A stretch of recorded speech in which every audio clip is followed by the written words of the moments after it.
सभी को जय श्री कृष्णा। ओम नमः शिवाय। सावन माह के प्रत्येक सोमवार शिव भक्तों के लिए सबसे खास माने जाते हैं।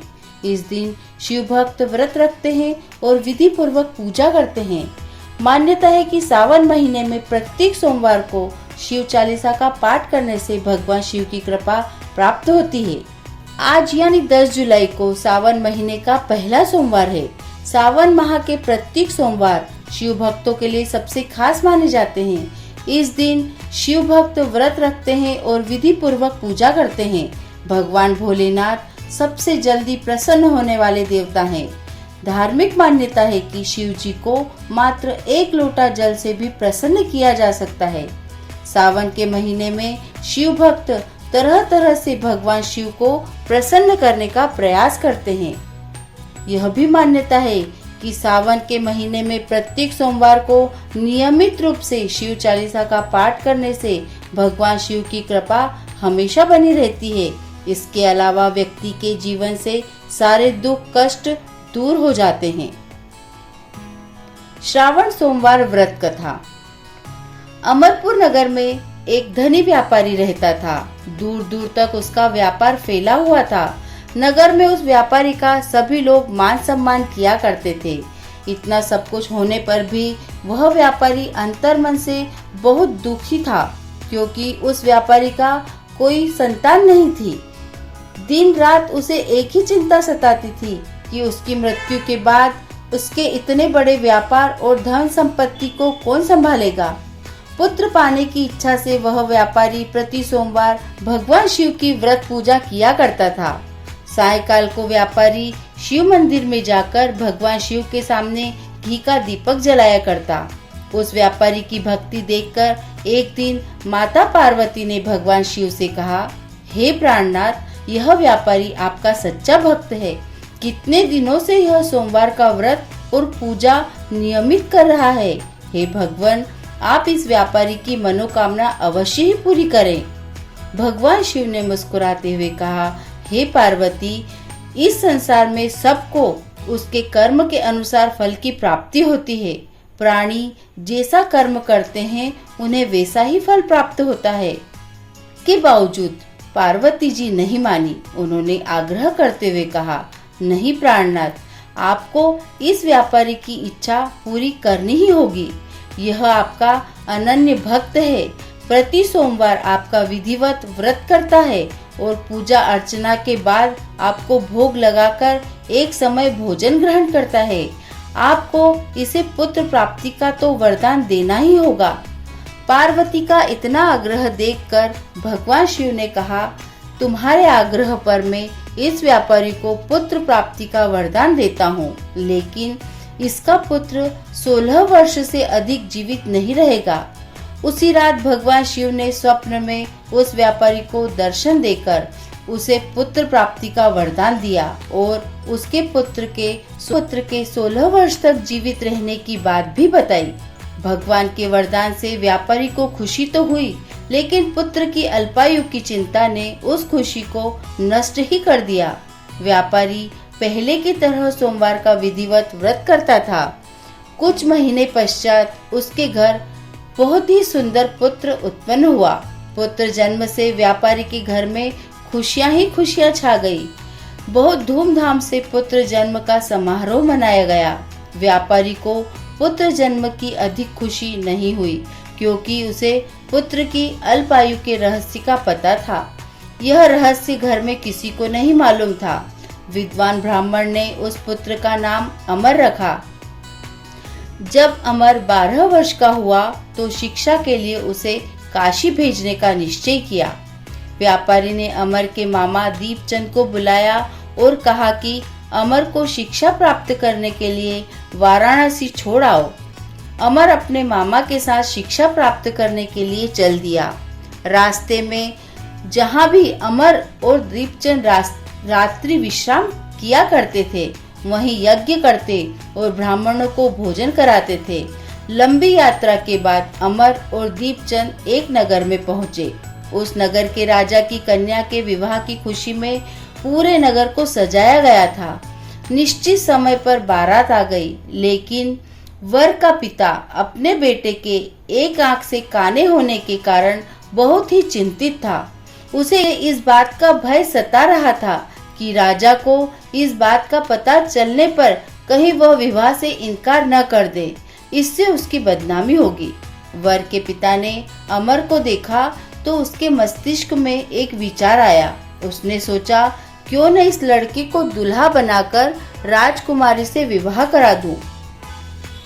विवाह के बाद उसको धन देकर विदा कर दूंगा और राजकुमारी को अपने नगर में ले जाऊंगा। वर के पिता ने इसी संबंध में अमर और दीपचंद से बात की। दीपचंद ने धन मिलने के लालच में वर के पिता की बात स्वीकार कर ली। अमर को दूल्हे के वस्त्र पहनाकर राजकुमारी चंद्रिका से विवाह कर दिया। राजा ने बहुत सा धन देकर राजकुमारी को विदा किया। अमर जब लौट रहा था तो सच नहीं छिपा सका और उसने राजकुमारी की ओढ़नी पर लिख दिया, राजकुमारी चंद्रिका, तुम्हारा विवाह तो मेरे साथ हुआ था। मैं तो वाराणसी में शिक्षा प्राप्त करने जा रहा हूँ। अब तुम्हें जिस नवयुवक की पत्नी बनना पड़ेगा वह कान्हा है। जब राजकुमारी ने अपनी ओढ़नी पर लिखा हुआ पढ़ा तो उसने काने लड़के के साथ जाने से इनकार कर दिया। राजा ने सब बातें जानकर राजकुमारी को महल में रख लिया। उधर अमर अपने मामा दीपचंद के साथ वाराणसी पहुंच गए। अमर ने गुरुकुल में पढ़ना शुरू किया। जब अमर की आयु 16 वर्ष की हुई तो उसने एक यज्ञ किया। यज्ञ की समाप्ति पर ब्राह्मणों को भोजन कराया और खूब अन्न वस्त्र दान किए। रात को अमर अपने शयन कक्ष में सो गया। शिव के वरदान के अनुसार शयन अवस्था में ही अमर के प्राण पखेरु उड़ गए। सूर्योदय पर मामा अमर को मृत देखकर रोने पीटने लगे। आसपास के लोग भी एकत्र हो दुख प्रकट करने लगे। मामा के रोने विलाप करने के स्वर समीप से गुजरते हुए भगवान शिव और माता पार्वती ने भी सुने। माता पार्वती ने भगवान शिव से कहा, हे प्राणनाथ, मुझसे इसके रोने का स्वर सहन नहीं हो रहा। आप इस व्यक्ति के कष्ट अवश्य दूर करें। भगवान शिव ने माता पार्वती के साथ अदृश्य रूप में समीप जाकर अमर को देखा तो पार्वती से बोले, हे पार्वती, यह तो उसी व्यापारी का पुत्र है।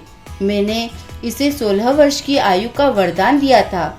इसकी आयु तो पूरी हो गई। पार्वती ने फिर भगवान शिव से निवेदन किया, हे प्राणनाथ, आप इस लड़के को जीवित करें, नहीं तो इसके माता पिता पुत्र की मृत्यु के कारण रो रो कर अपने प्राणों को त्याग कर देंगे। इस लड़के का पिता तो आपका परम भक्त है। वर्षों से सोमवार का व्रत करते हुए आपको भोग लगा रहा है। पार्वती के आग्रह करने पर भगवान शिव ने उस लड़के को जीवित होने का वरदान दिया और कुछ ही पल में वह जीवित होकर बैठ गया।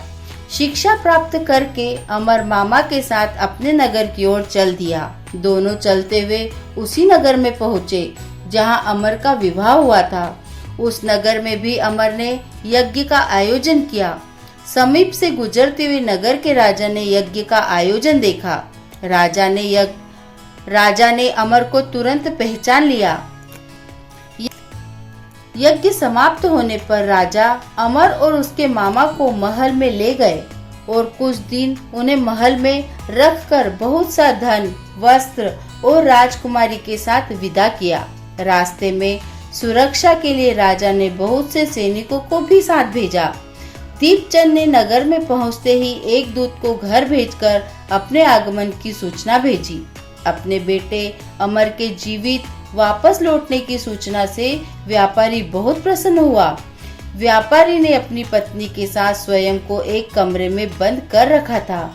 भूखे प्यासे रहकर व्यापारी और उसकी पत्नी बेटे की प्रतीक्षा कर रहे थे। उन्होंने प्रतिज्ञा कर रखी थी कि यदि उन्हें अपने बेटे की मृत्यु का समाचार मिला तो दोनों अपने प्राण त्याग देंगे।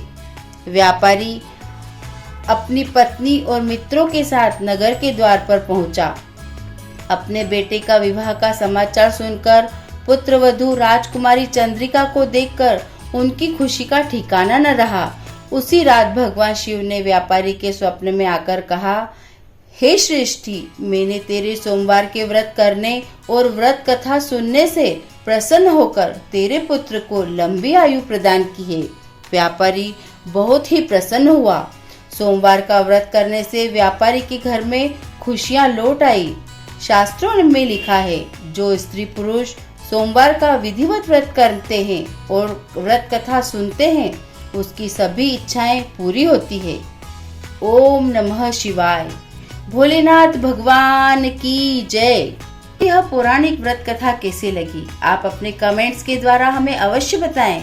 यह कथा पसंद आने पर लाइक और शेयर जरूर करें। ऐसी ही धार्मिक और प्रेरक कहानी सुनने के लिए हमारे चैनल संस्कार कथा चित्रण को सब्सक्राइब कर लें, ताकि हमारा अगला वीडियो आप तक पहुंच सके। धन्यवाद।